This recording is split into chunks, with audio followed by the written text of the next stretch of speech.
Right, in this video I'm just going to mention that you see this radiator, home radiator, it used to be a really long one instead of two short ones.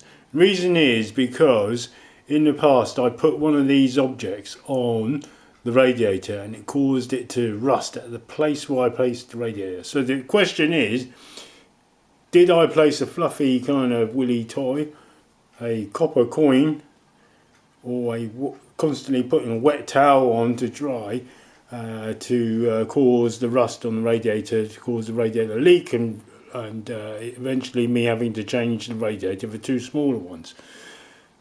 Give you 3 seconds. Okay, so we can eliminate that. We know a fluffy toy is not going to cause rust.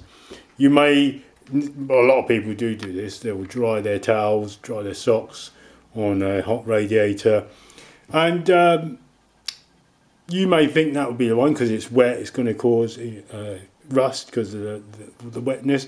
However, it wasn't that caused the leak. It was actually the copper coin. So you'll find that if you put a wet or sock or towel on your radiator, it will dry, and then afterwards, and it won't affect it that much. And also, the layer of paint on your radiator should solve that issue anyway. However, a copper coin, now that's a different story. Now that's what this video is about. If you put copper next to a normal radiator, over time you will get a little rust spot building on it, and on that little tiny rust spot be a tiny little, tiny little less than a millimetre too thick. It will rust at that particular point, and water will gush out, believe it or not, if you leave it over time. If I just left it like that for a long time, I just don't pay attention to it, it will rust.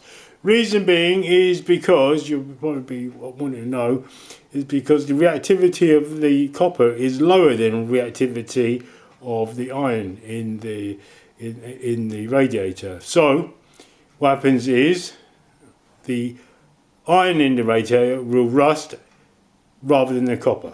Right. So you ask yourself, how can that be? Well, do you know that in ships they will stick a block of zinc onto the hull of the ship to stop the ship rusting? And how does that work? It's because the zinc is of higher reactivity than the iron, so the block of zinc will rust rather than the iron.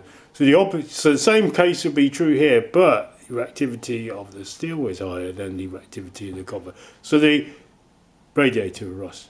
That's it really. Thanks for watching. But if you've got anything like that, take it off. Don't let that happen and it won't rust. Thanks for watching.